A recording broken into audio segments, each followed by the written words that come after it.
खुलुमबाय लोगोफोर गिबियावनो नोंथांमोनखौ गासैखौबो आंनि गोदान भिडिअ बरायनाय बावहरनाय थाबाय। नोंथांमोना थाम्बनेलखौ नुनानै मिथिखादों जानो हागौ मा भिडिअ मा टपिक्स लानानै आङो दिनै बे भिडिअखौ लाबोदों। आरो 23 जानुवारिनिफ्राय मबाइल रिचार्ज फ्रि माने टटेलि फ्रि नङा। नोंथांमोना गासै डिटेल्सखौ मिथिना मोनगोन बे भिडिअखौ नायजोबबोला।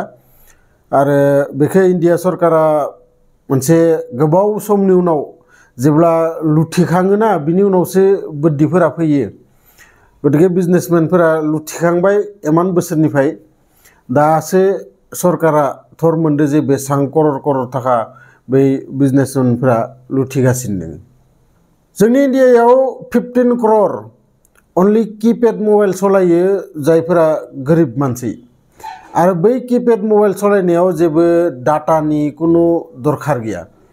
थेवबो बै गोरिब मानसिफोरा अनलि फन कलल' थांनाय बेफोरबायदि कुनु प्लान मोना आरो बिथांमोना बै डाटाजों लोगोसे कलजों बिखौनो रिचार्ज खालामनांगौ। आरो बिजों बै माहाजोनफोरा जाय मालिकफोरा सिमनि बिसोरो बिराद थाखा लुथिबाय।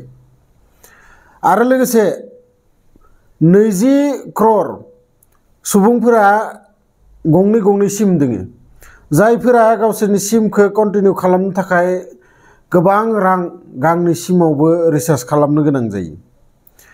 बिथिंजाबो बिथांमोना लुथिगासिनो दोङो। दानिफ्राय 23 जानुवारि लास्ट डेट होदो बिथांमोनखौ। बै 23 जानुवारिनिफ्राय बिथांमोना अनलि कलिंनि थाखाय खोब खम राङावनो बिथांमोना रिचार्ज प्लेन होनांगोन।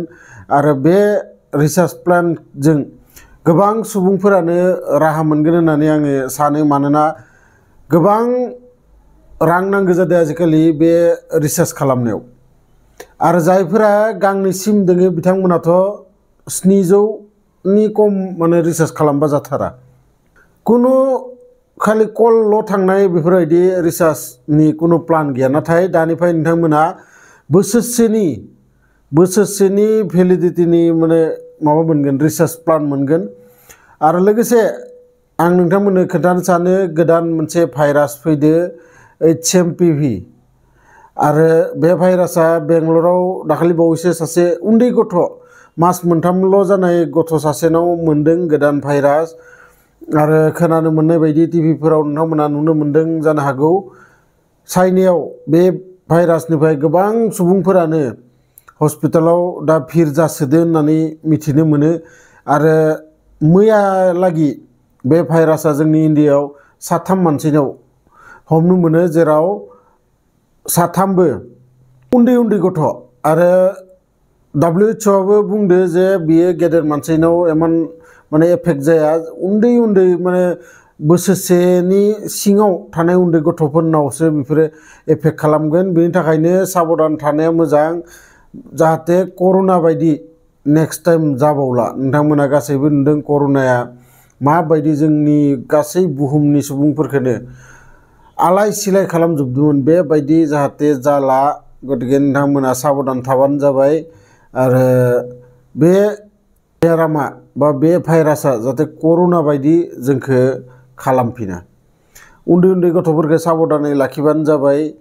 जायफोरना इमिउनिटिया जोबोद खम बिसोरनाव बांसिन एफेक्ट खालामगोन होननानै मिथिनो मोनो। आरो दासान्दि आं बुंखांलांनाय बायदिनो 3 गथ'फोर उन्दै बे भाइरासजों एफेक्ट जानाय हमनानै मोनदों। जायखिजाया एसेनोसै दिनैनि भिडिअ'आ। नोंथांमोना मोजां मोनोबाथाय लाइक मोनसे खालामनानै होबानो जाबाय। आरो जायफोरा गोदानै आंनि चेनेलाव फैदो चेनेलखौ साबस्क्राइब खालामना लाबानो जाबाय। मानोना आं बेफोरबायदि भिडिअ नोंथांमोननि थाखाय लाबोगासिनो थायो। लोगो मोनगोन बिदिनो मोनसे इन्टारेस्टिं भिडिअ लानानै नेक्स्ट भिडिअ'आव। गोजोन्थों।